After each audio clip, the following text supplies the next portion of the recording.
Today, I woke up feeling very refreshed. It was because I was going to get to see my daughter Emma and my grandson John after a long time.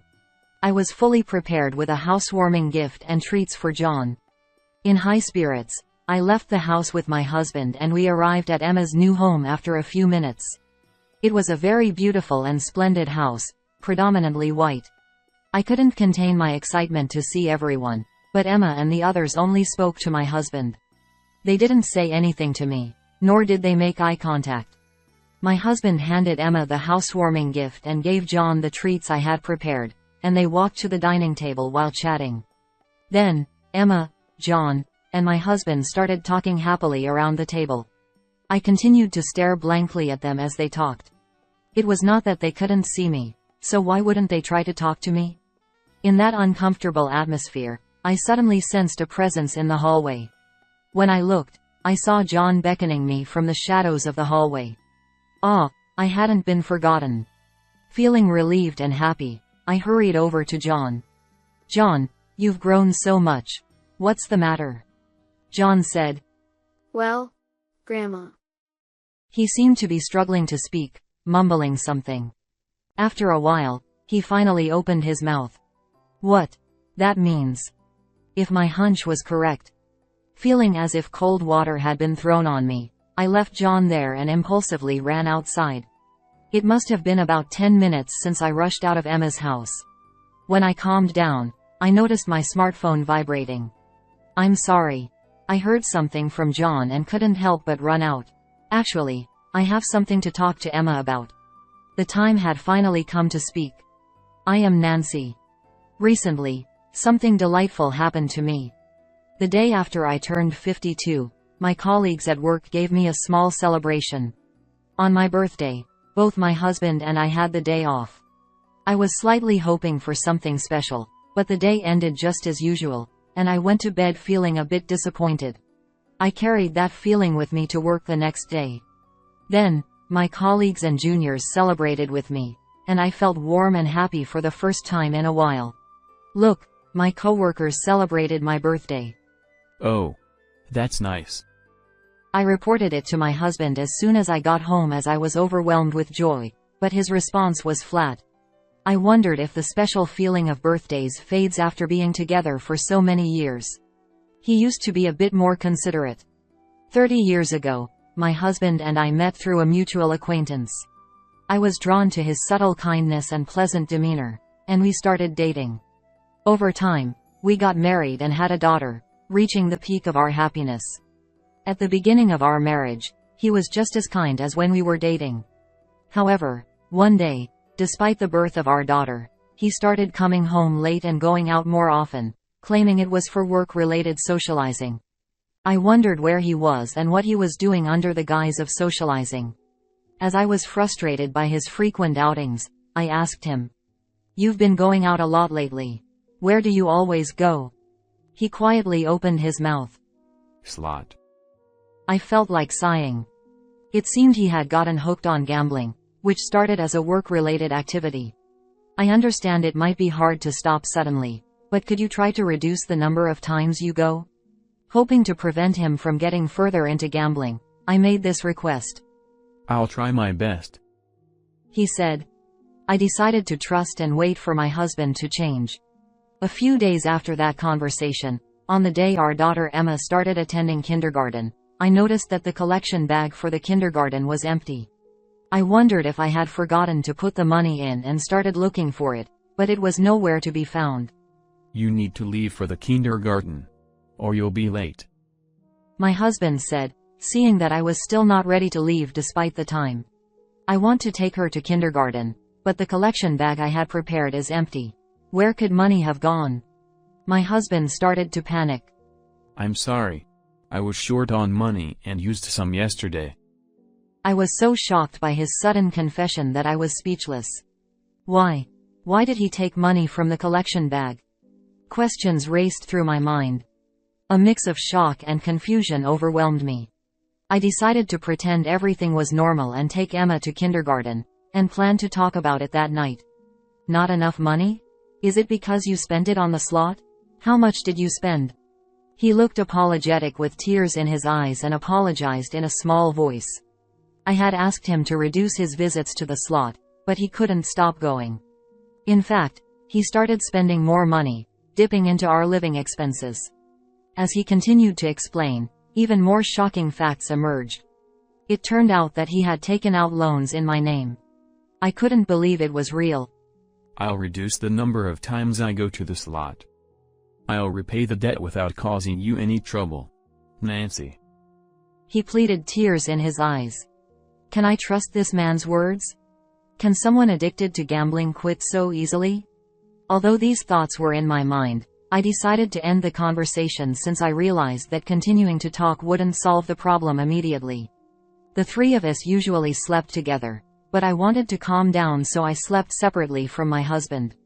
In the middle of the night, I lay down next to Emma, who was sleeping soundly, and a word flashed through my mind. Divorce, maybe. I whispered softly as I closed my eyes. When I looked beside me, I saw Emma's peaceful sleeping face. If we got divorced, Emma would lose her father. To Emma, he was a kind father who played with her often. And Emma was very attached to him. All right, I'll try to believe in him. I thought it would be unfair to Emma if I divorced impulsively, so I decided to trust that my husband would change. However, it wasn't that simple.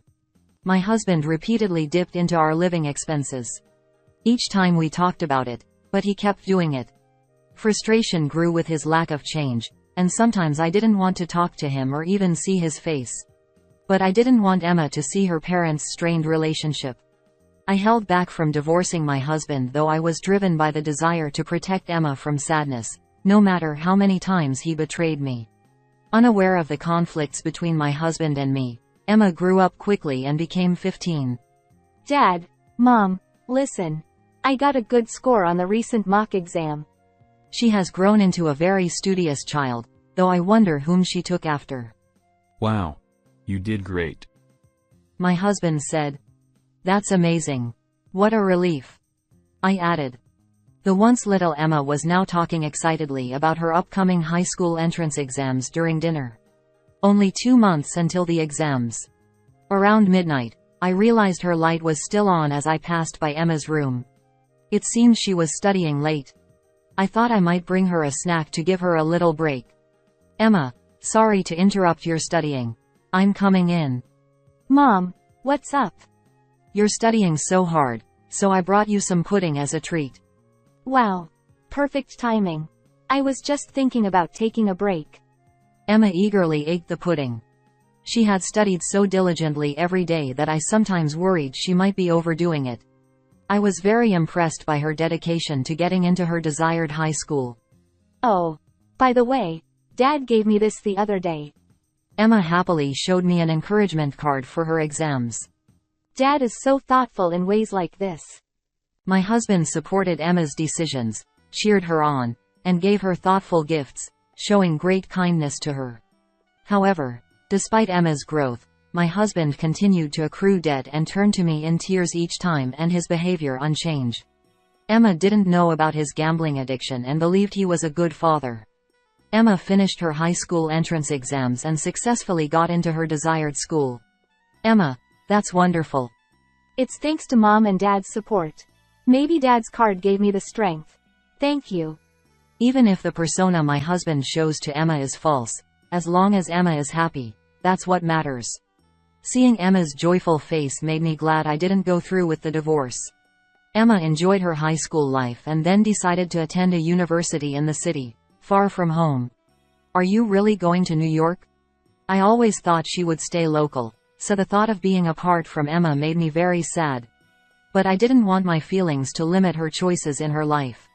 I wanted Emma to freely walk the path she chose for herself.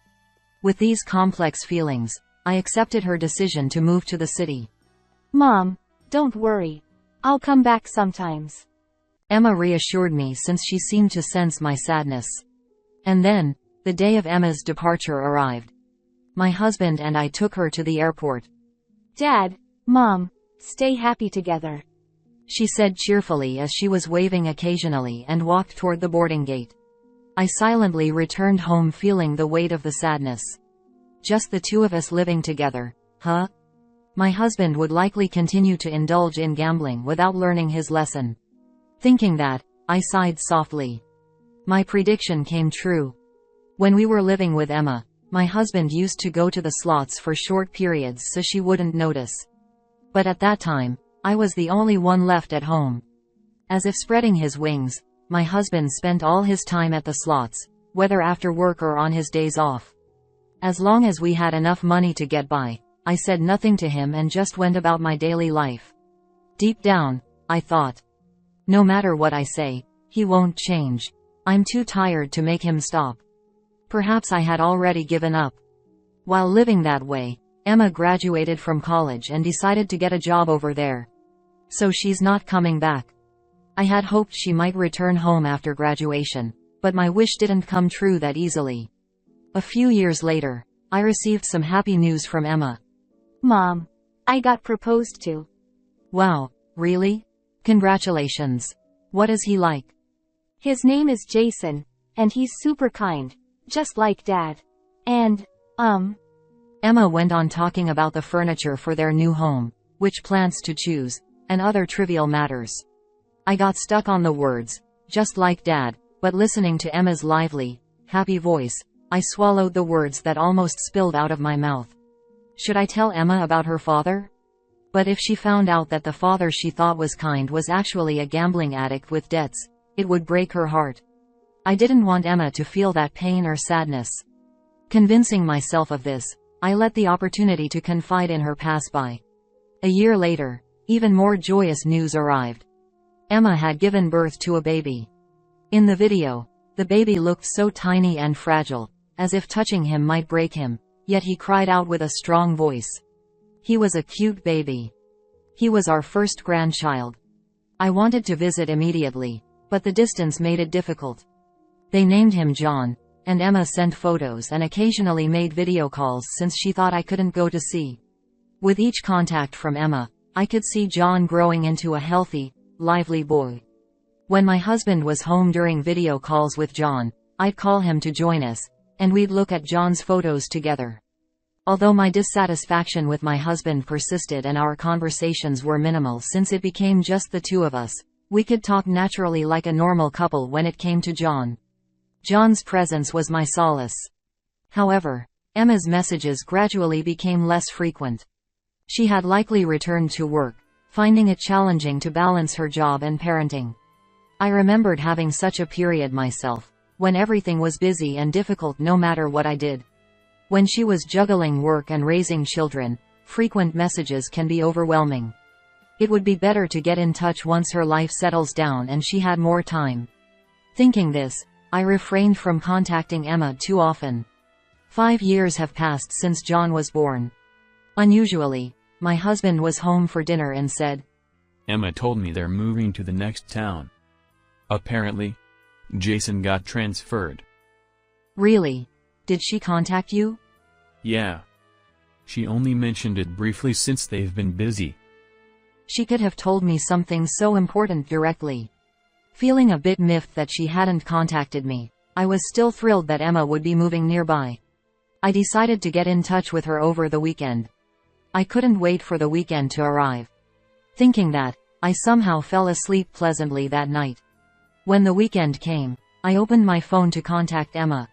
Just as I was about to call, I thought it might be better to send a message first since I didn't know what she was up to. Hey Emma, how are you? Is Jason and John doing well too? Dad told me you're moving to the next town. Is it true? Let me know the details when you have time. I sent the message and anxiously waited for a reply, but none came by midday. It was only that night that Emma finally responded. Sorry, I've been busy.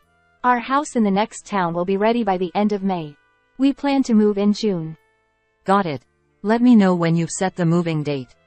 Her brief reply conveyed her busyness. I wanted to chat more, but I ended the conversation there to avoid bothering her. A few months later, the day of Emma's move arrived. I was excited to see Emma and John after such a long time. I woke up unusually refreshed and found myself humming a tune while getting ready. I've got a housewarming gift and some treats for John. We're all set. Are you ready? My husband replied. Yes. I'm ready. Shall we go? Together, we headed to the neighboring town to celebrate Emma's new home. After a short drive, we arrived at Emma's new house. It was a beautiful, pristine house with a white exterior. I entered the house eagerly, excited to see how much John had grown. My husband greeted Jason. Hey Jason.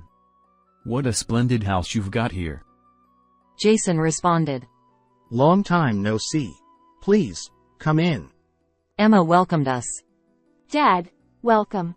Come in, come in. John exclaimed. Yay. You're finally here. Emma, Jason, and John rushed to greet my husband and invited him in. As my husband moved forward, I quietly followed behind. However, it seemed that all three only acknowledged my husband, not saying a word or making eye contact with me. Thinking it was just my imagination, I sat down on the living room sofa. My husband presented the gifts. Here's the housewarming gift. And some treats for John. Emma expressed her gratitude. Wow, Dad, thank you so much. Did you pick these out? He replied. No. Nancy chose them. Emma remarked. I see. Oh, Dad, you like this kind of liquor, right? Jason likes it too. She then moved to the dining table, and the three, excluding me, gathered around it, chatting cheerfully. I sat there watching them converse, and I was feeling increasingly overlooked. It wasn't my imagination. They weren't speaking to me or making eye contact. Despite my presence, neither Emma nor Jason made any effort to talk to me. I wondered if I had done something wrong. Even John, who used to recognize me so well on video calls, didn't come near me. Perhaps he had forgotten my face since we hadn't video called in a while. Puzzled by Emma and Jason's behavior, I remained seated on the sofa. In that uncomfortable space, I suddenly sensed a presence in the hallway. Looking over, I saw John beckoning me from the shadows of the hallway. John wanted to talk to me. Feeling relieved and happy that he hadn't forgotten me, I hurried over to him. John, you've grown so much. What is it? Do you want to tell Grandma something? John hesitated, mumbling as if he found it hard to speak. The words that came out of his mouth next were completely unexpected. Grandma, please don't take money from Mom and Dad. Stunned, I asked him again. What? Grandma is taking money from Mom and Dad? I was utterly confused by this sudden accusation. When had I ever taken money from Emma and her family? And why would 5-year-old John be saying this to me? Sorry, Grandma doesn't understand about the money. Did Mom and Dad say something? I gently probed, trying to understand why John was bringing this up. I overheard Mom and Dad talking. He said. They said that because you take money, they're in trouble. They said they can't give you money anymore. Please don't make Mom and Dad suffer. John's eyes welled up with tears as he pleaded with me. Seeing his sad face, I couldn't help but stroke his head. As I patted John, a realization hit me. Could it be? For the past year or two, my husband hadn't talked to me about money. I had assumed he was just doing better with his gambling, so I didn't think much of it. But if my suspicion was correct, feeling as though cold water had been poured over me, I left John standing there and ran outside. After running for a bit and getting out of breath, I sent a message to my husband on an app. Then, I headed straight for a nearby place without looking back. It had been about 10 minutes since I rushed out of Emma's house. Calming down, I noticed my phone vibrating. Before I could pick it up, the vibration stopped. I saw that there were multiple missed calls from Emma. I decided to call her back and apologize for leaving without saying anything. Sorry for leaving so suddenly without saying goodbye. Emma responded. That's fine, but after we noticed you were gone, Dad suddenly left too. What's going on with you two? Emma sounded confused. I'm sorry. I heard something from John and just ran out. I actually have something to talk to you about. The time had finally come to tell her. What John mentioned was completely unfamiliar to me. It was almost certainly my husband's doing. He must have been borrowing money from Emma and her family without telling me. If this continued, he would keep pestering them for money. I didn't want them to suffer as I had, so I decided to tell Emma everything. I know you love Dad very much, but I've been troubled by him for a long time. Emma replied, Okay. Dad has been addicted to gambling since before you were born. He hasn't been able to shake the addiction, and during the worst times, he even dipped into our living expenses. Emma sounded shocked. What? I didn't know that. I've had to take out a lot of loans in my name because of him.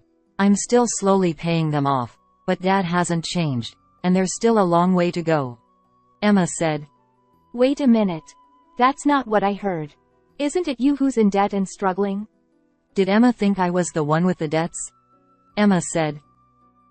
About 2 years ago, Dad asked to borrow money. When I asked what it was for, he didn't give a clear answer and only said that you were in trouble. It wasn't a huge amount, so we lent it to him. Over the past year, he's been contacting us a lot, and even though I asked to speak with you, he wouldn't let me. According to Emma, my husband had been contacting Emma and Jason, asking for money because I supposedly had debts and couldn't repay them. And this has happened more than once. Moreover, my husband had told them this to prevent them from contacting me directly. Mom has gone a bit crazy because of her debt. So don't contact her. If she gets worse, it'll be a problem. So it's best not to provoke her. Hearing this from Emma pushed me to my breaking point. How could he have the nerve to borrow money from our daughter's family? I'm really sorry that Dad has been causing you trouble, and I'm sorry for not telling you about him earlier. I deeply regretted not sharing my husband's behavior with Emma sooner. Because I kept silent, Emma and Jason had suffered so much. I couldn't stop thinking about the opportunities I missed to tell her and regretted them deeply. I kept it a secret because I knew how much you loved and looked up to Dad. I didn't want to take him away from you. I wanted him to be a good parent in your eyes and for us to seem like a happy family. Emma listened in silence as I spoke through tears. After a while, she spoke in a trembling voice. If you were struggling that much, I wish you had told me. Even as an adult, have I been that unreliable? No matter what, my feelings for you and Dad won't change, and we're family because we can talk about anything, right? Her words made my tears flow even more. Emma said. So, do you know why Dad left in such a hurry earlier? Right, I had completely forgotten about my husband. After hearing from John, I reached my breaking point and went to the city hall. I messaged Dad saying, I got the divorce papers. I can't take it anymore, I'm divorcing you. Emma replied. That's why he looked so panicked when he checked his phone. He was in such a rush that he left the door wide open. He didn't even get to drink his favorite liquor. Serves him right, though. She chuckled as she said this. Emma, I'm going to divorce Dad. Emma responded. I understand. Thank you for trying so hard all this time. Also, I'm sorry for believing what Dad said and treating you badly. Will you forgive me? Of course. It was quite a shock to be ignored, but I'm glad we're talking again. With this, Emma and I reconciled and were able to talk as we used to. It seems Emma shared the truth with Jason as well. Later, I received an apology call from him. Jason said, I apologize for my rude behavior the other day. Emma told me everything. Don't worry about it.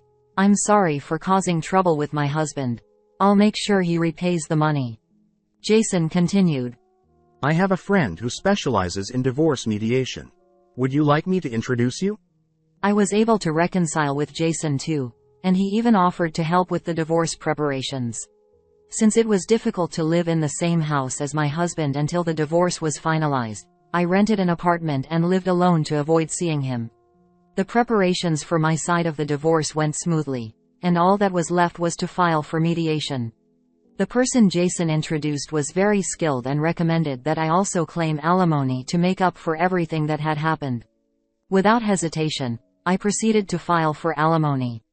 While receiving money wouldn't change the past, it would help lighten the burden. Hello, is that you? I'm ready for the divorce. How are things on your end? I'm really sorry for everything, Nancy. Can you reconsider? I promise I won't go to the slots anymore. and I'll properly repay Emma and Jason. Please, come back home. I've heard, I won't do it again so many times before. Can you understand the pain I've felt from believing your words and being betrayed over and over? Remembering the countless betrayals made my chest tighten with pain.